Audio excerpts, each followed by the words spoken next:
दोस्तों, आज की कहानी है। उस दिन सीमा के घर कई वर्षों बाद उसकी पुरानी सहेली टीना उससे मिलने आई थी। दोनों बातें ही कर रही थी कि थोड़ी ही देर में सीमा की ननद, जो कि किसी दूसरे शहर से आने ही वाली थी, वह भी आ गई। उसके आते ही सीमा के बच्चे बड़े खुश हो गए कि बुआ आई है और हमारे लिए हमेशा की तरह आज भी कुछ खाने को लेकर ही आई होगी। फिर जब तक उनकी बुआ ने बच्चों को उनकी इच्छित वस्तुएं बैग में से निकाल कर दे नहीं दी, तब तक वे अपनी बुआ को घेरे खड़े थे। यह सब टीना देखी जा रही थी। सीमा ने उससे पूछा, इस तरह क्या देख रही है? मेरी ननद बच्चों को बहुत प्रिय है। जब भी आती है बच्चों के लिए कुछ ना कुछ विशेष तौर पर लेकर आती है। यही नहीं, बच्चों से उनसे पढ़ती भी खूब है, इसलिए बच्चों को उनके आने का इंतजार बना ही रहता है। अब तो जितने दिन वह यहाँ रहेगी उतने दिन रोज हम मिलकर सारे काम जल्दी निपटाएंगे और फिर दिन भर मज़ा मस्ती खेल और गप्पों का दौर शुरू हो जाएगा। ये सब सुनकर टीना बोली, तू कितनी लकी है कि तेरी ननद इतनी अच्छी है। मेरी ननद तो साल में एक बार ही आती है, पर क्या बताऊं, उसके आने के बाद तो हमारे घर का माहौल ही बदल जाता है।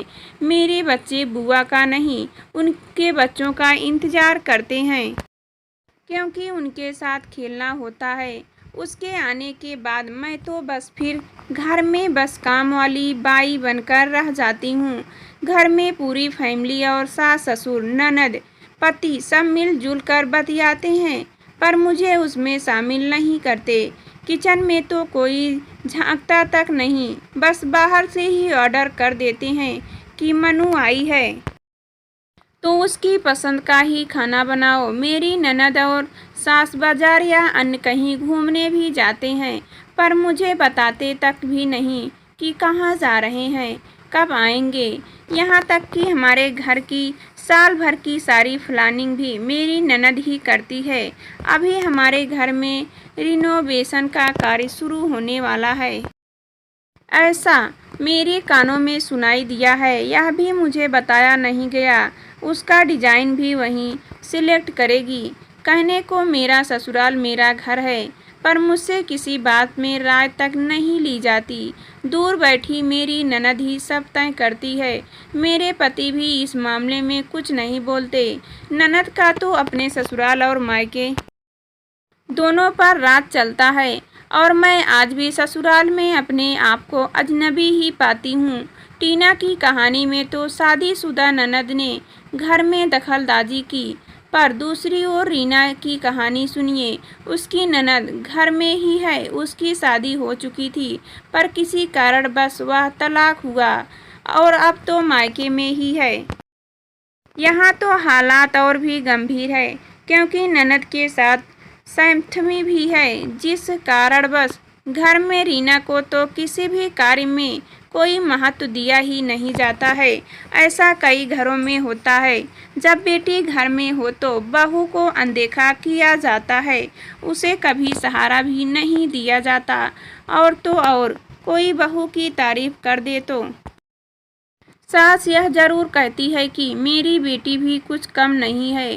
पर ये तो औरतें क्या क्यों नहीं समझती कि आखिर बहू या भाभी भी एक इंसान है। कभी कभी उन्हें भी लगता है कि ससुराल वाले हमें बेटी जैसा भले ही न समझे, कम से कम घर का एक सदस्य समझकर कुछ तो अच्छा बोल ले। पर ऐसा होता क्यों नहीं? शादीशुदा ननद हो या कुंवारी, अगर भाभी के साथ हिल मिल कर रहे और घर के मसलों में उससे विचार विमर्श करे, उसकी राय को भी महत्व दे तो कितना अच्छा हो। मनमुटाव भी नहीं होगा और रिश्तों में कड़वाहट भी नहीं आएगी। कई ननद भाभियां ऐसी भी हैं जिनका एक दूसरे से इतना लगाव है कि कई बार ननद को अपनी भाभी की बात व्यवहारिक तौर पर सही लगती है और माँ का तर्क गलत, तो वह अपनी माँ को समझाइश भी देती है। वह सास बहू में भी मधुर सेप बनाने का सुंदर कार्य करती है और सहेली या बहन जैसी ननद भाभी को स्वार्था प्रिय होती है। पर कभी कभी कुछ घरों में उल्टा भी होता है। जहाँ भाभी बड़ी अकड़ में रहती है और ननद यह सोचती है कि मैं अपने मायके जाऊं या नहीं, अर्थात ननद का व्यवहार सौम्य हो तो भाभी भी का व्यवहार वैसा ही होना चाहिए, क्योंकि ताली दोनों हाथ से ही बजती है। किसी भी रिश्ते में मधुरता तभी आती है जब दोनों तरफ से खुशबू बिखरी हो। ननद और भाभी दोनों ही खुले विचारों वाली होनी चाहिए, तभी परिवार में खुशहाली आती है। अब एक बार आप अपने स्वयं को परीक्षण निरीक्षण जरूर कीजिएगा कि आप एक अच्छी ननद या अच्छी भाभी है या नहीं।